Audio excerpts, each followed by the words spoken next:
Hey, it's Sterling Valentine. Welcome to your blogging masterclass as part of your Internet Marketing Masterclass series. We're going to be talking about blogging tonight, which really is probably the top story to happen over the Internet in the last, 5 to 6 years. I mean, just kicked in the door, took over by storm. Blogging has now taken over so many different areas. In fact, blogging has literally transformed itself to not even be blogging anymore. Now it's actually become blogging plus, because there's so many other things that blogging can do and can help you with that a blog isn't even a blog anymore. So if I tell you I have a blog and you have a blog, we could have totally different things happening. Mine could be a regular what I did every day journal kind of thing, and yours could be an entire full-blown membership site, with drip feed content and password protected areas and all kinds of other stuff. So yes, you may be looking at what you think is an information product site or a membership site or something like that, a news site, a social site, but I promise you, many of those that you're looking at may actually be built on blog hardware in the back end. So it's really just an incredible story. And if you're not talking about blogging while you're talking about internet marketing, affiliate marketing, list building, then you're just really, really missing out on a key element that is growing by the minute. It's a moving target, and it's just very, very exciting to be able to spend this time with you to talk about it, because there are many ways that blogging and blogs can be used to get subscribers and sales, and that's, after all, how we keep score, right? That's how we keep score in this game, is signups and sales. So our masterclass objective is to learn some advanced strategies to use blogging to pull in subscribers and then build your relationships with your list. And of course, I didn't have enough room on the slide, but to at the end of the day, get more subscribers and sales, which is obviously what we all want to do here. So, I love the word blogging. A lot of people don't know what the original etymology or the original word source is, but it came from web log, W-E-B-L-O-G, and a web log was a log, like a captain's log, of the things that have happened. It was a catalog of things that happened. Keep a log, keep a journal. And a web blog actually got closer tied together, and it finally became a blog. So to be a blogger, or to be blogging, is the act of originally keeping track of things on an online diary or journal. But the software that was used to create a blog really took a turn many years ago that to this day has really opened up so many possibilities for not just bloggers, but for internet marketers of all stripes. So let's take a look at our bullets for tonight. We're obviously going to talk about installing your own blog in 5 minutes at the push of a button. And yes, it's that simple. A lot of things on the internet talk about with the push of a button, but really it's 10 buttons. They say in seconds at the push of a button, but it's 20 buttons in an hour and a half, right? Well, this is actually literally one button. You can push one button and have a blog. I'm also going to teach you where to find content to put on your blog, both externally and internally, because you have a lot of content in yourself that you don't know about. How to use other people's blogs to drive your own readership, which is really, to me, it's not even a masterclass tip. It's really just a simple, a big dumb obvious, but a lot of people don't use it, and it's very, very powerful. How to find and install the best plugins for your blog, and plugins are just ways that you can extend your blog's functionality. How to have others write your blog posts for you, and of course, so many other things that I want to tell you that I didn't put on the list. So let's just kick it off and really talk about some basics of blogging. And that is that you install a blog as a CMS. A CMS is a content management solution. So what's content? Content is articles,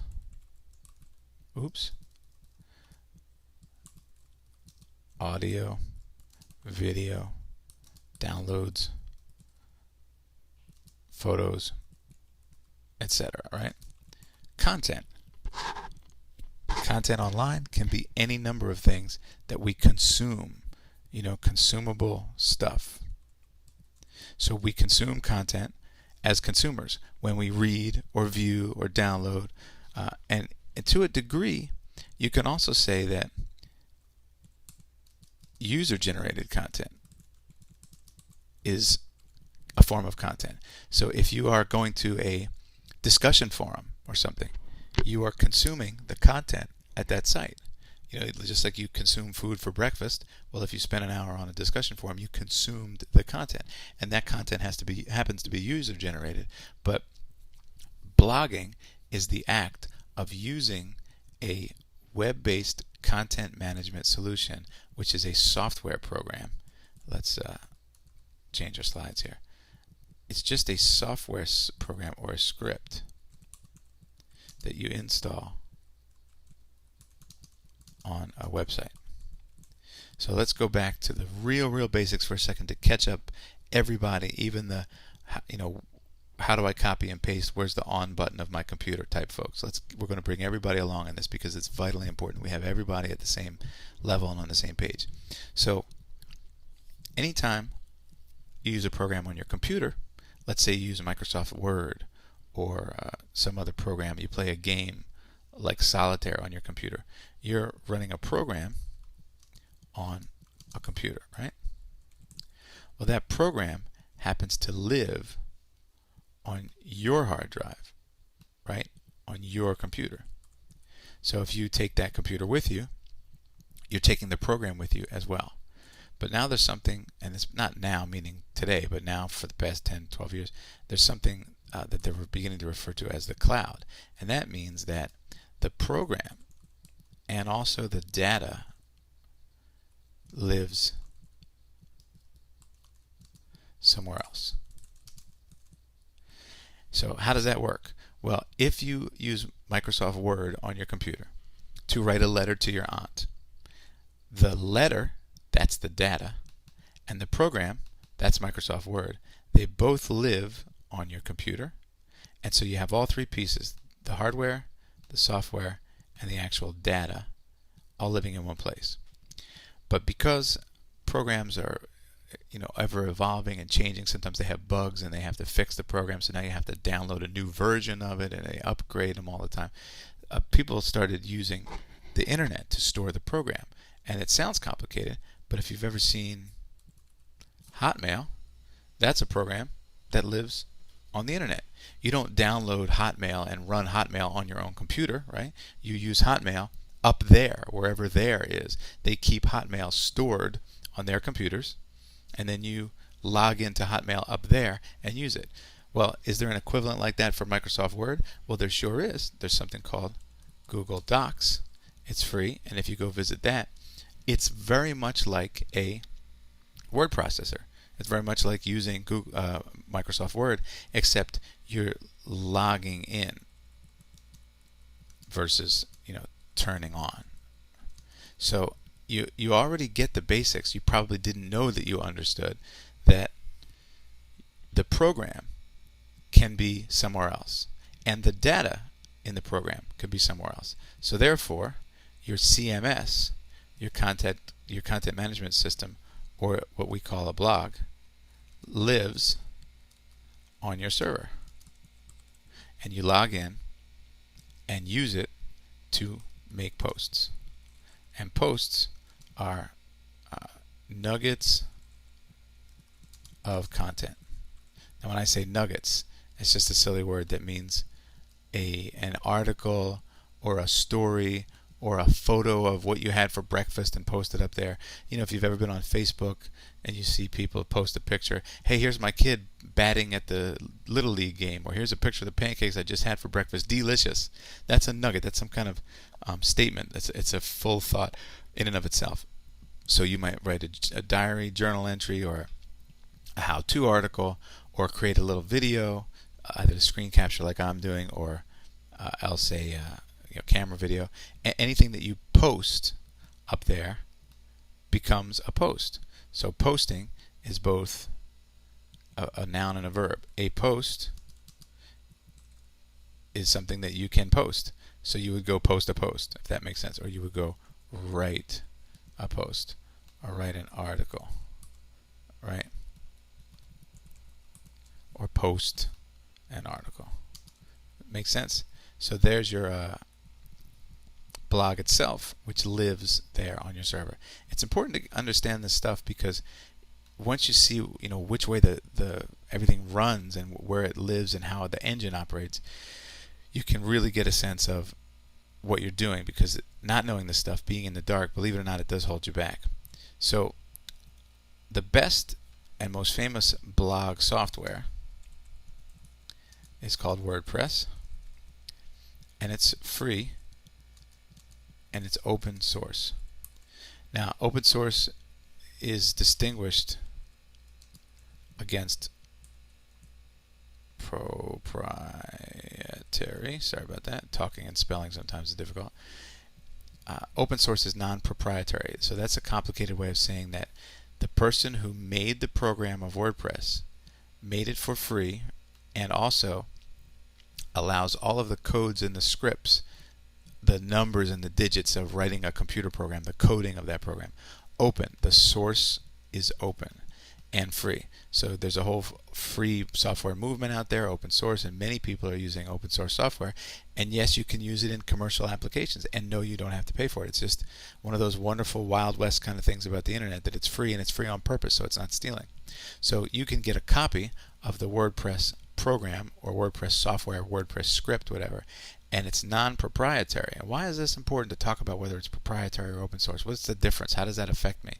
Well, it makes a big difference, because if you ever used Microsoft Windows, or if you've ever used Mac OS, or any of these programs by these big companies like that, you'll see that you can't ever go in there and change the code around. It's called encrypted. That means once they write the code, they close the lid on it, and you can't see what the numbers and digits and everything are doing. It just works, but it's locked away.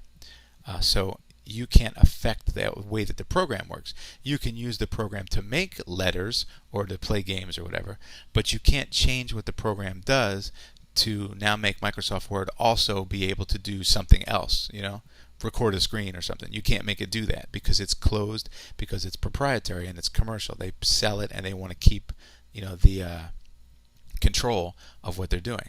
But open source software, because it's open, allows people to extend it with add-ons, plugins, themes, skins, all kinds of stuff, and I'll explain all these in a little bit. So I'm trying to give you the technological context and the background of this stuff, because this is what a lot of people don't have, and because they don't understand it, we always know as marketers, the confused mind says no. So since we don't understand some of the stuff, we don't proceed, and there's an opportunity lost. So you're taking a master class, and believe it or not, it might sound like basics to you, but some of this is actually mastery level stuff, because a lot of people, even bloggers, don't completely get all this stuff. Many do, but I want you to be a well-informed internet marketer. So when you can extend an open source program like WordPress, then you have a lot of third parties who are doing scripting and adding stuff to WordPress. So for example, let's give a real basic view. You go to your WordPress blog, which you've installed at mycoolblog.com, and I'll tell you how to install it in one button in a minute. But you've already installed it, for example, in this little scenario I'm giving you, and you go to write a post about your great breakfast that you had. So somebody comes in and makes a comment, wow, great pancakes, and you've seen this before. So maybe you'd like to know when people have made comments. Well, that is a function that's inside of WordPress. You can turn it on to be notified of comments. But what if, for example, you wanted, anytime that there was a comment, to let other people who have commented know about it? Or maybe you want to have people who've made a comment get an email that says thanks for that comment, or allow them to see a pop-up window to subscribe to your list, or to be given a special offer of some kind after they make a post. See, there's all these other kind of things that can happen that WordPress is just not built to do. But because it's open source, you can get yourself a plugin to make it do that. You make it do what you want. And the great thing is, there are many different people using, hundreds and thousands of people using WordPress. So there are a lot of people wanting to do a lot of different things. And therefore, there are a lot of third parties making a lot of different cool things and features that you can make your blog do, many of them a large majority of them, absolutely free as well. And it's okay to use them for commercial purposes. So here's a perfect example. Let's say you have a blog for your Little League team, Little League baseball team. And you make posts about the games and all that stuff. Well, wouldn't it be great to have a calendar? Well, there are calendar plugins. So you would just go to Google or your favorite search engine and type in WordPress calendar plugin, and you will find a whole list. You'll not only will you find individual calendar plugins, but you'll find sites that have whole lists of the different calendar plugins available and what they do. So you'd be running WordPress written by one team of scripting, geniuses, and you'd be running the calendar plugin on your WordPress site written by another whole team of calendar geniuses, right? So you can really stand on the shoulders of giants. You can have many, many different features and functions. So I don't want to overwhelm you or confuse you, but I want to show you that there is tremendous power in blogging, and not just for the standard traditional blogging about what I ate for breakfast, right? I use that example all the time because it's sort of a self-absorbed, silly little thing to be blogging about. Look, here's my pancakes. That's the traditional use. I'm logging my life, and actually Facebook has taken over a lot of that sort of natural look what I did, kind of posts, kind of personal, just keeping a daily journal kind of thing. But WordPress has really become a robust and powerful business tool. So before I get into some of the great things you can do with it and how you can use it to get subscribers and sales, I want to show you just how easy it is to install your own WordPress blog with just one touch of a button. So let's check out our bullets here really fast. So I gave you a little background because I want you to be a real savvy blogger. And now I want to show you this really, really easy thing to do. I'm going to make you a quick list of things, and it's so simple. You'll be able to install your blog in less than 5 minutes. So let's give you a quick rundown of a little bit more technology. Not much to scare you, just a little bit, you'll understand it. So when you have a domain name, mycoolblog.com, then you need a hosting account, and it usually is some name server number, right? So you just point mycoolblog.com to show up at this name server in the same way that you use a 1-800 vanity number, like 1-800 we install carpets cheap, right? That vanity number actually rings to a different number, like 213-555-1234, right? So when you call 1-800 we install carpets, it rings to this number. Well, this is the exact same relationship between a domain name and your hosting account. And there's one other thing for you, is to think about public storage facilities. This is another easy way to understand domains versus hosting accounts. You have a public storage facility, a unit, right? And it's empty when you buy it. There's nothing there. And then you fill it with stuff, right? Well, imagine if you had a domain name that pointed to your public storage unit. And you can take that domain name later on, disconnect it from that public storage unit, and point it to a different public storage unit later on. So you can keep your domain name even if you change hosting accounts, hosting providers, even if you empty out your storage unit of files. You have no files on there left at all. You have no pictures, no blog post, no nothing. And the domain name is yours to keep. So the reason that you need to understand this is because once you have your domain and your hosting account set up, then you would go into what's called cPanel, or control panel it's called, which is usually easy to find because it's 99% of the time found here, myblog.com/cpanel, right? So write that down, easy to find. Ask your hosting company if you have any challenges. And cPanel has a large list of little icons, of little cool things it does. So this is where, for example, if you wanted to make an email address like really cool guy at mycoolblog.com, right? Well, you would go into your control panel and tell it that you want an email address here. You would set that up. So there's a lot of different things you can do in cPanel, but the thing that we're most importantly looking for is a little icon called Fantastico. Fantastico is like a little robot butler, and he installs programs. If you knew how many files it takes to make up a content management system, a WordPress blog, you'd be shocked. Hundreds and hundreds of files, because not only do you need all the front end files, you also need all the back end stuff. Now, what's the back end? That's where you log in as an administrator and change things around. It's just like in a play, there's the stage and then there's backstage, right? Well, backstage is where you go in and make all your changes. So you can go in and make a post. Do you want to post this? Yes. Would you like to make the title bold or highlighted or something? Yes, I think I will. And then you hit publish, and then on the front end, that's where it's seen. People will see it there.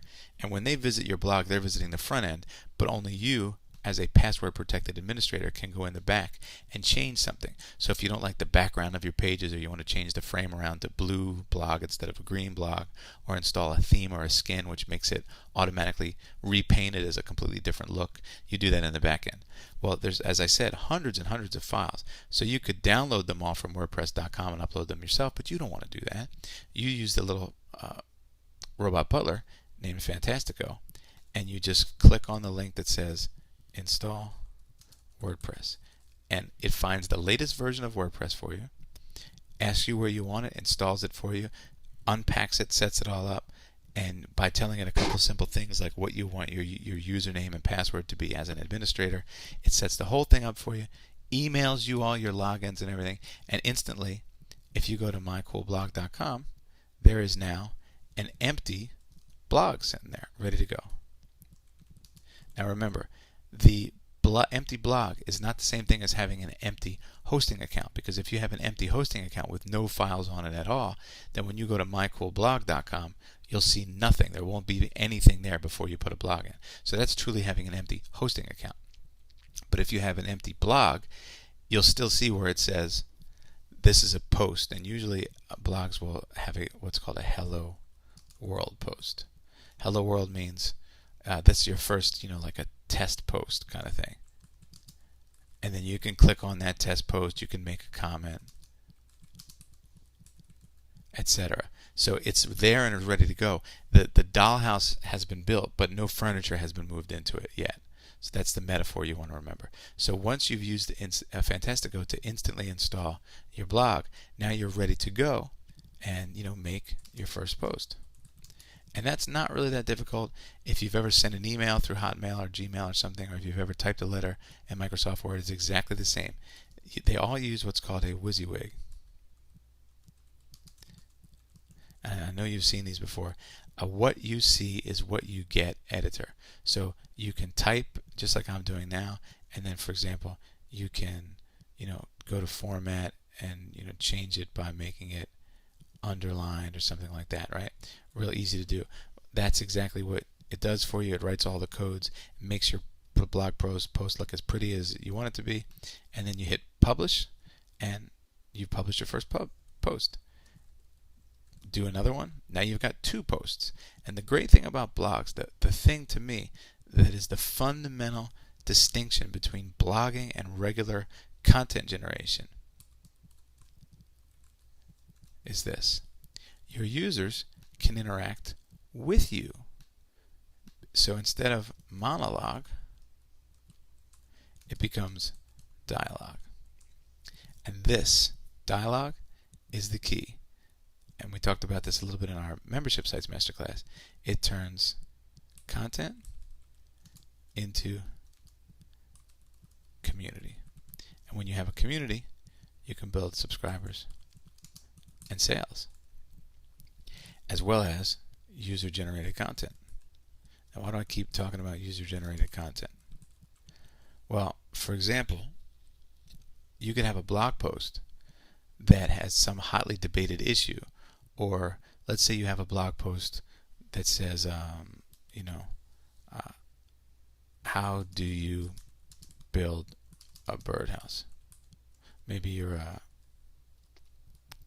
blog is birdhousesupersecrets.com, and maybe you have 100 posts. 100 commenters come in over the course of a year or something, 200 or 500, and each one of them leaves their recipe, their secret strategy for, how they build their birdhouse. Well, that page, including all the comments, is tremendous content, but 99% of it is user generated. And that means that people are coming not just to hear what you had to say, but to read the entire conversation thread. So it becomes, your valuable content is not just the thing that you're saying, it's also the thing that they're saying. So I gave you a lot of background, a lot more than most, but this is the kind of thing that requires that kind of level of understanding if you really want to maximize it. And I really want to see you guys maximize blogging as much as possible. So now you've installed your blog, you've got a domain name, you installed your blog, it's up there, mysupercoolblog.com. You made your first post. Hi everybody, this is my first post. I'm not sure I know what I'm doing, but I hope you like it. Please comment. And then somebody comes along, hey, great blog, good luck. And then another person says, yeah, I agree with the first person. And then there you go, you've got a blog going on. And that's about as simple as it gets, right? But the big question that bloggers face is, they stare at this, the big, intimidating, scary, white screen, right? What do I say? Well, this is where most people get stuck. This is why you will find an epidemic of empty blogs.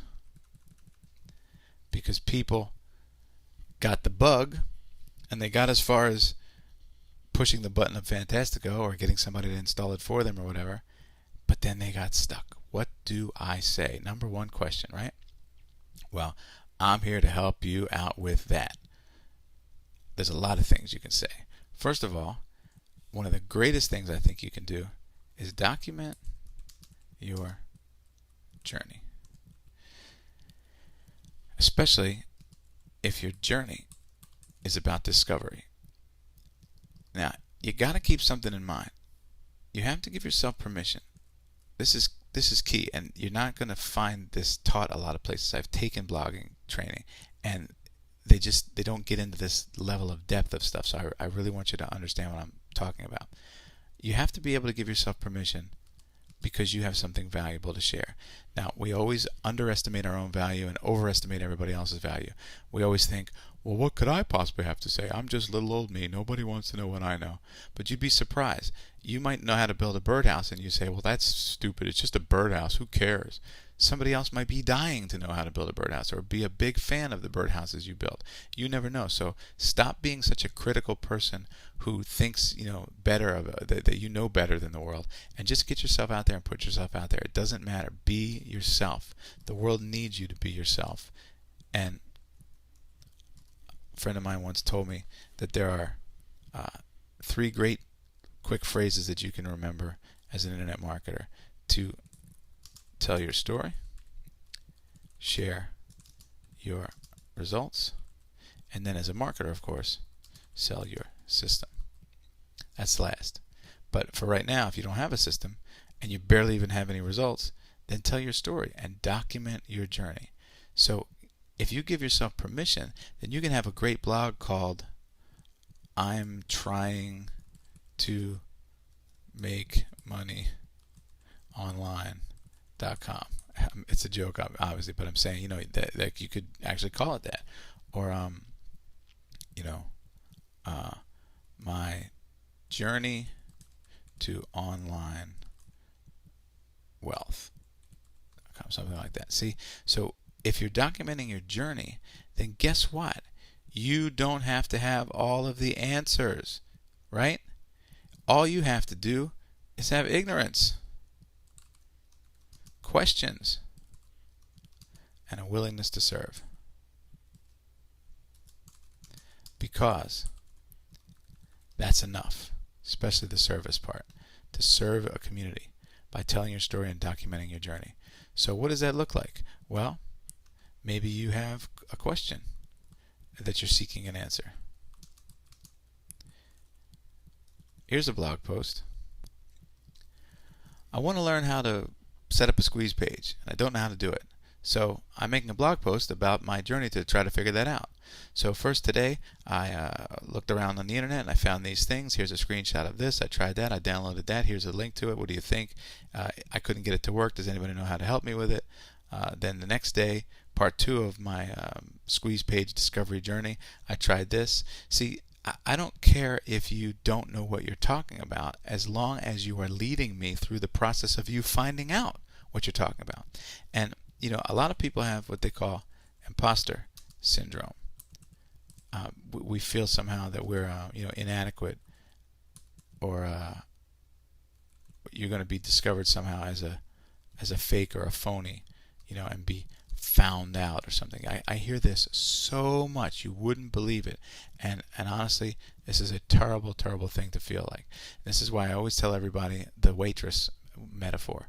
If you went to a restaurant and got a job as a waitress, your job would be to ask people what they want at the table, walk 20 feet away to the kitchen, tell the cook, he prepares it, hands you the plates, you carry them out on the tray back to the people, and the people give you money.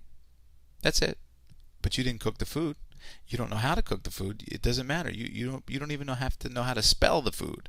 If you can go and find out what people want and then go get it for them and bring it to them, you can make a living as a waitress. And it's the same thing. The online world is one big restaurant. You have people gathered together, not at tables like they do in restaurants, but in places on the internet, the discussion forums or search engines or whatever, groups, whatever. And they're all gathered around because they have a common need. They're hungry, but they're hungry for knowledge, right? And so you can find out what they want and then go get it and bring it to the people. And just like at a restaurant, the person who ordered the steak doesn't care if you cooked the steak or the chef cooked the steak. The steak tastes good to them. They don't care. They don't care where it came from, as long as it's healthy and tastes good and it serves their needs. And they pay the cook and they pay the waitress. So think about some people who have jobs where they don't know in the beginning of the day what the answer is. How about a detective? How about a journalist? How about a doctor or a scientist? Right? Therapist. And what do they all have in common? Questions. They're looking for answers to questions. And on the internet, one of the biggest phrases is how to. So these people wake up every day. Their qualification is that they don't know what they're talking about. Who's the murderer? I don't know. I'm going to go find out. What's the story with the closure of that nuclear plant? I don't know, but we're taking you deep inside to find the answer. You go into the doctor, and what's the first thing he asks you every time? So, tell me, where does it hurt? Why are you here? Right? They don't know, and they're asking. Scientists wants to determine the answers to the questions of life. They do experiments to find out. Therapists ask you how you're feeling, what happened, all that stuff. These are questions and answers. These are professional answer seekers. So you can do the same thing by just being on a journey of discovery and finding things out. And remember to just take me with you on your journey. That's it. Right? I just want to tag along and watch. So imagine, if you want to, that every reader is your kid brother. Hey, can I watch you while you do that? Sure, I guess so. I'm just doing stupid stuff like surfing around to try to find a squeeze page. Well, that's okay. I want to watch, because you don't know who's watching, and you are a poor judge of what you think other people is valuable to other people. You're a really, really poor judge of it. I promise you. I'm still a poor judge, and I do this for a living, and still I think, yeah, but you wouldn't want to see that, would you? And everybody goes, yeah, we would. And you say, okay, I guess I'm not just in a really good position. My judgment is in question, right? I should be suspicious of my judgment. And when you feel that way, now all of a sudden you'll start documenting everything, right? You'll start taking screenshots. Oops. For some reason, this keyboard wants to correct me when I don't need to be corrected. Screenshots and screen capture videos, right? You'll make detailed lists, like 7 steps to making your first blog post, right? Stuff like that. You can tell stories. Great way to start any post is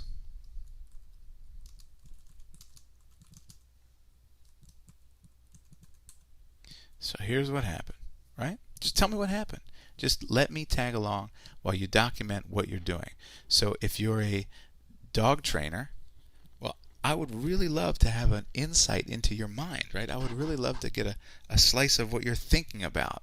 So tag along, let me tag along. Maybe you say, today I had a client who every time, I tried to praise her dog for doing something good, she yelled at the dog because it was barking or sitting or something.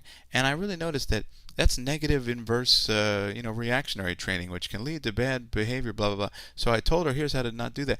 And, that person was probably thinking that on their way home from training that dog. Then put it on a blog post. Every thought you have is a possible, nugget that somebody else can benefit from. So who are you to keep it from them? If this is the community that you serve, then dump it out there. Just do a brain dump. And it doesn't have to be perfect. It just has to be done. Done is good enough, right? And you don't have to get it perfect, you just have to get it going. So get started ASAP. Just make a first post. I'll give you permission for your first post. Here's your first post. This is my first post. I don't quite know what I'm doing yet, but I'm here to help. So watch me learn. Now, you can't beat that deal. Remember, folks, people aren't paying $1,000 a seat to sit at your blog. It's free. If they don't like it, click. They could change the channel. Okay? So you just be yourself, do what you're doing, and be on a journey of discovery. And I promise you, when you change your mindset about this stuff, you can have an incredible, incredible blog. So when I did my first product in 2006, JV Formula, I had a 90-day countdown while I was making the product. I blogged every day. And I got comments from all over the world. I got people cheering me on. I got people asking me questions. They learned. People, it spun off people doing their own products. And I got cards and letters from people I didn't even know, I promise you. Because every day I showed up. Sometimes I did a video entry. Sometimes I did an audio recording, which you can do with Skype very easily. There's a plugin that escapes me at the moment, but just type in Skype recorder. And it could drop a couple bucks and you can just press record and you and the other person are there. Interviews are a great way to get content quickly. I took photos from the road and posted them, etc. Screenshots, my plans, what I was doing. And I had a huge, during 2006, during May of 2006, we had more traffic in 2 different 24-hour periods. Our website, JV Formula, had more traffic than the White House's website, whitehouse.gov. On 2 separate occasions, for that 24-hour period, our traffic beat that. So more people were looking at what we were doing. I say we because, I always think of it as everybody who's helping out. But what we were doing, then they were looking at the White House website. So that tells you something. People are interested, right? And then in 2007, I did the Internet Marketing Road Trip, where I did 21 days straight. And I went on the road. I spoke at a seminar. I attended a couple other seminars, Florida and New York. And so as I drove up and down, stayed at the hotels, I met other marketers. I interviewed them, some in my hotel room, some of them just in the lobby, a couple on the street, one guy at the bar just hanging out. And brought my laptop with me and blogged. And during that 21-day period, I added approximately 4,500 new subscribers and generated about $12,000 from one-time offers. Now, of course, on that blog, I had a whole community on the back end that you could join. And that, of course, is the precursor to MarketerLink, which, believe it or not, I've been working on for this many years. That's our current internet marketing community for all my customers and students. But people were paying, I think it was like $197 or something, to get access to a bunch of different recordings of bonus stuff, some live webinars, and the access to the community. So I digress a little bit, but I just want to show you this is a perfect example of using a blog to get subscribers and sales. And you want to hear the funny story of how this happened? I was with my girlfriend in the supermarket, pushing the cart, 10 feet behind her for a late night shopping trip. And I said, man, I've got to, because I was living in the Northeast at the time, I said, man, I got to get down to Florida for one seminar, and then the very next weekend I have to go back down for another seminar. I got to fly right back up on Monday and go back down on Thursday. I mean, that's ridiculous. I might as well just stay for the 2 weeks. And then if I'm going to do that, I'll need a car. I might as well take my car. So I probably should drive down and make a longer trip out of it. Then the weekend after that, I have to go up to New York for a seminar. So in 3 weekends, I'm going to be doing 21 days of just, basically internet marketing. I said, man, can you imagine it's going to, the cost and the gas and the hotels and the food, it's going to cost a chunk of change to do this. I should probably charge admission. And then I didn't say anything for a second, and all of a sudden my girlfriend, who at the time knew me pretty well, turned around and looked at me. She said, oh no. And I looked at her and I said, oh yeah, I'm going to do that. And we both started laughing. And that's what I did. I just made a blog and said, I'm doing this, come along. And the blog posts were free, but the community back end was an extra fee. And 4,500 subscribers in 21 days, many of whom are still subscribers. And I don't know my complete value per customer of those people, but some of them are still with me and bought products and services. And that's how it works, because I gave myself permission to say, I'm on a journey of discovery, come along. Because look at yourself, look at your own life. You like it when people show you stuff, right? And we love to be a fly on the wall. So look at it from your perspective. If you would attend such a thing and watch, then maybe other people would too. So those are a couple great examples. And I've toyed with blogging a little bit on and off since then. I'm more of an event-based blogger. I try to stay within my community now and just talk to them mostly. But you don't have to be on a big countdown public stunt or something. You can just keep a blog, and many of my students have very big blog followings now, and they have a lot of people commenting, 15, 20, 25, 30 people commenting at a time, and I'm proud of that. So you can do it too. So there's a couple great examples. So let's move back to our bullets. How do you use other people's blogs to drive your own readership? Well, now we're looking at the other half of the equation, and it's real easy. You ready?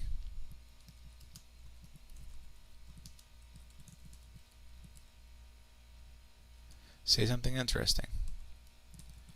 Comment on other people's blogs, because we've been talking about it so far from you being the blogger, but there's another perspective. Other people have blogs, and if you say something interesting, you make comments on their blog posts, people will naturally click your name with the little hyperlink, and then they will come to your blog. So blog comment, and I guess forum commenting as well is a very, very similar thing. Making a post on a forum. If you say something interesting and contribute to the conversation, and remember the word here is value. Value, value, value, value. I can't tell you that enough. Tell me something useful. Be useful. Say something interesting, helpful, insightful. Don't just go on people's blogs and say, yeah, I totally agree, because that doesn't help the conversation much. I mean, yeah, you can support the blogger. Of course, I suggest to do that, but that's not going to draw people into you. And you don't want to be blatant, of course. You don't want to go on there and say, interrupt the conversation already in progress and say, hey, I just made a blog post on fishing. Come see me. Because that's, if you were at a cocktail party and somebody broke into the conversation and tried to sell you life insurance, you'd feel yucky, right? So same way. Don't ick people. Don't give the ick factor, the yuck factor. Participate and then dovetail in by saying, I also made a great post, Joe, and I really like how you illuminated the difference between X and Y. People don't do that enough. In fact, recently in a blog post I did over at my blog, I was talking about blah, blah, and somebody even commented about blah, blah. So I hope to see you there, and keep up the good work.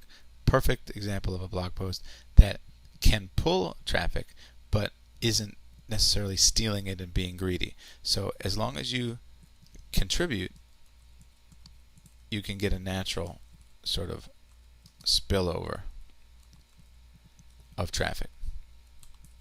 And forums work as well as blogs, but the thing that you want, of course, and we talked about this in our traffic masterclass, is targeted traffic whenever possible. And who's better targeted than readers of other similar blogs, right? In fact, let that person do all the heavy lifting. I don't know how they got all their subscribers, but I can just start mine, get the seed of mine going with readers of other blogs, because if they read theirs, they'll probably read yours too. So great, easy way to do that. You can also do guest blogging, which is an even better way to do it, where you would swap posts. So for example, you would approach somebody with a similar size and a similar topic blog, or maybe it doesn't even have to be similar size. Maybe they can, if they have a bigger one and they'll do it for you, that's great. And then you write a blog post for them, and they post your blog post for them. Hey, today we have a guest blogger. Steve came in and he's going to talk about this. Welcome him and leave your comments. And then you let Steve come and make a blog post on your site, so that now you're sharing and swapping traffic. So that's another great way to do it. So the best way to find and install plugins for your blog, it's really, really easy to do. There's several ways to do it, and I highly recommend as soon as possible you start getting into this, because plugins can expand your value. Meaning, if you didn't know that there was a plugin that counts the dollars of the national debt or something, I don't know, I'm just making that up, but if you found out that there was a plugin, then you could put that countdown national debt counter on your blog, which will stimulate conversation, stimulate other blog posts, and allow you to provide more value than you would have if you didn't know that extension existed, right? So use plugins, use extensions, add-ons, plugins that people write to enhance the value that you give. So you want to search for things like top WordPress plugins, essential WordPress plugins, best, etc. Best WordPress plugins. A couple other things you can do is visit other blogs and look for cool features. So for example, a very famous feature a lot of people have is an image slider. When you get to the top of the blog post, the top of the very first page of the home page of the blog, you'll see a big box with a photo, and then the photo will sort of fade into a different photo. And if you click any one of those photos, it will take you to a different post. So there's maybe 3 photos at the top. Picture of a guy standing next to a car. My story of how I bought my car. And if you click that, it goes to that blog post. But the next one is a picture of pancakes, and that's a story about his breakfast. And if you wait for that picture to come, click that, it goes to that blog post. So now you can see, you can tease people. Well, that's not a standard feature in WordPress. So you would look for a slider plugin, right? That's what it's called. Or sometimes you would also look for a photo gallery plugin, etc. So whenever you see cool stuff, visit other blogs, and whenever you see cool stuff, look for the feature and then go to a search engine and try to, figure out what that is. That's a great, great way to do it, because I want you to use what you like. If you like it, that means people like you will also like it.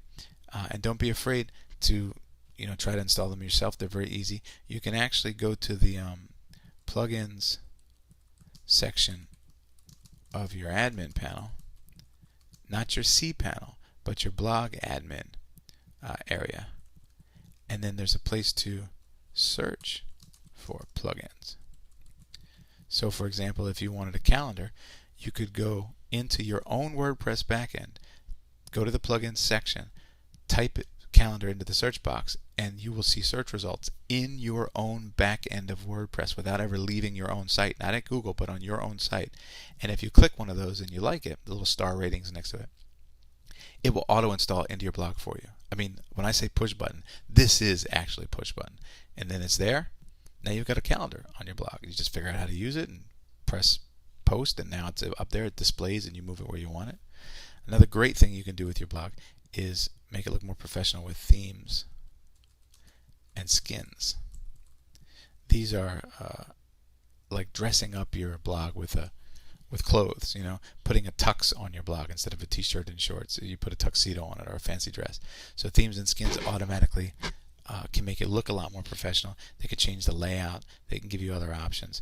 And you can even have particularly a theme-related theme, such as a golf-themed theme or skin. Themes and skins are sort of, the word is used in the same way.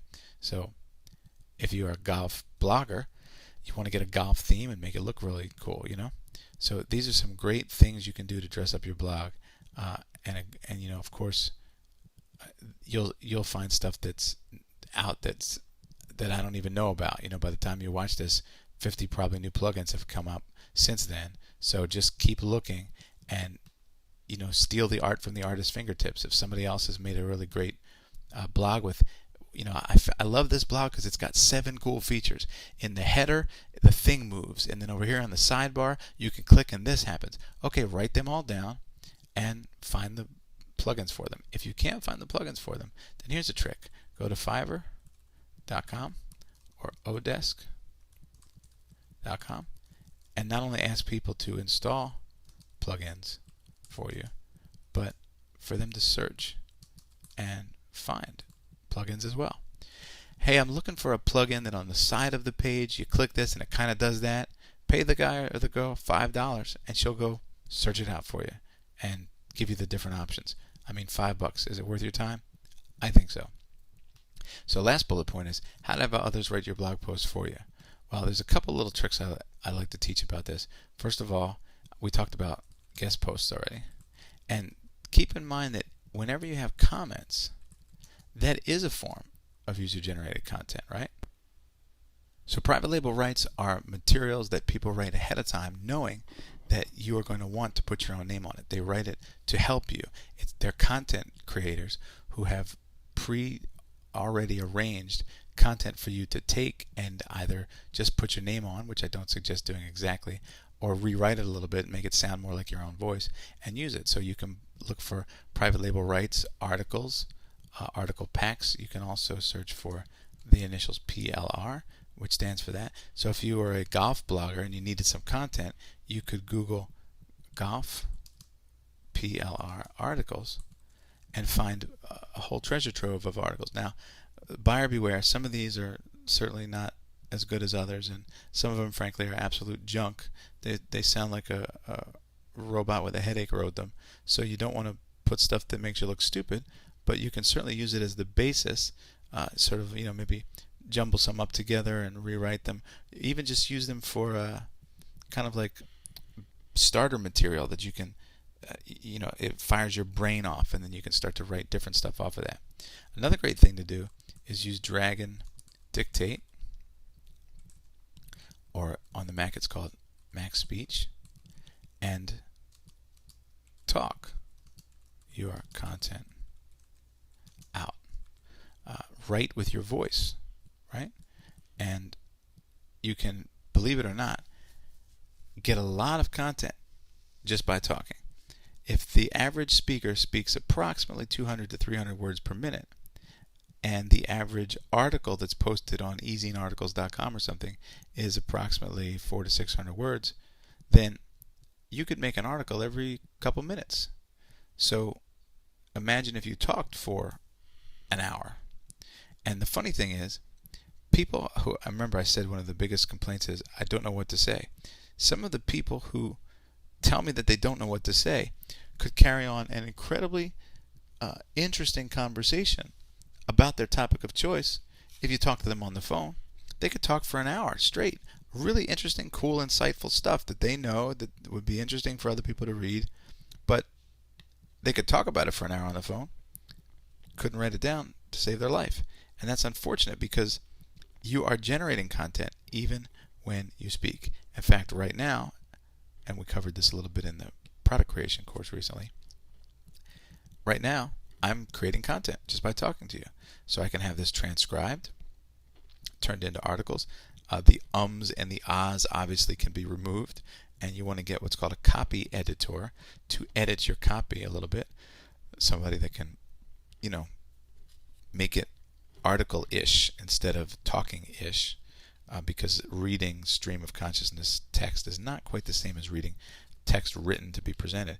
But the sad thing is there are many people who attempted to start blogs, never got their blog off the ground, and yet during the same time period that they failed at blogging because they didn't know what to say, they had spent 50 hours talking to various people over dinner, in the car, whatever, talking about really cool stuff that other people would have benefited from hearing, and there it goes. Great content, gold, right out the window. So don't end up like that. Use Dragon Dictate, use MaxSpeech, or even just use, those are two programs that will actually transcribe what you say in real time. Sometimes it gets it a little wrong and it recorrects the words and makes it look a little silly. Again, you can have a copy editor fix that for you. And if you don't want to do the expensive software kind of angle like that is, just hit record on your computer and record your content by itself and just have a transcriber transcribe it for you. So it's a great way to generate content very, very easily. A couple other things I want to tell you about really quickly before we wrap up. And one of those is curation and pointing. So curation is a word that means getting and managing and arranging things. So a museum curator is the person who obtains and takes care of and arranges all of the pieces in that museum. They're the curator of the museum. Somebody has to decide what stuff goes in there, and that's the curator's job. Well, there are blogs that are, believe it or not, nothing more than curation of other blog posts. So it might even be a roundup blog where you say, okay, today's really cool stuff I saw on the internet. Link. So for example, cool story. Read this. Cool article. Here. And cool video. And there's the link. So that's today's post. You are curating other stuff and pointing to it. And if you know the story of how Yahoo started, Yahoo was not originally a search engine. It was a directory of links. And a link directory is just an aggregation. Aggregate means to get together and collect. A collection of links. So if you remember the old Yahoo screen, it had like an outline. It said autos and this and that. Similar to like when you go to eBay and it has all those little classifications. And it would just had a link directory. I think Yahoo probably still does. But that's how it originally started out. Became a billion-dollar company by just pointing to other stuff. In fact, when you first visited Yahoo in the very beginning, there really wasn't any there, if you know what I mean. The only thing it was signs pointing to other places. So it was a place, but the place itself, Yahoo, was a place that was made up of a collection of signs to point to other places. So it was a place that didn't really exist because it just pointed to other places. It was a portal or a directory. So there's power in that you don't even necessarily have to write the great American novel and be the world's most eloquent speaker or writer. You can just, if you're not good at that stuff, just point to a bunch of stuff. Hey, here's a cool article I found on this. What did you think? And keep it light and simple, but just put yourself out there. The most important technique of all, the single greatest blogging tip I can give you, I've saved till last. And here it is. And you're going to want to write this down because it's pretty complicated. That's it. Get started. Because the most perfect blog that exists in your mind will never be as good as the okay but getting better blog that you create today. So if today's the day you're going to start blogging, get out there and do it. Send me the link. Let me know how it works for you. I'd love to see your blog. Maybe I'll even come and comment on it. I comment on all my students' blogs every once in a while, so I would love to do that. It would be an honor and a pleasure to know that this was in some way a small part of your continuing success story. So keep in touch. You know how to get me, sterlingvalentine.com, and let me know how it works out for you. All right, Enjoy your blogging.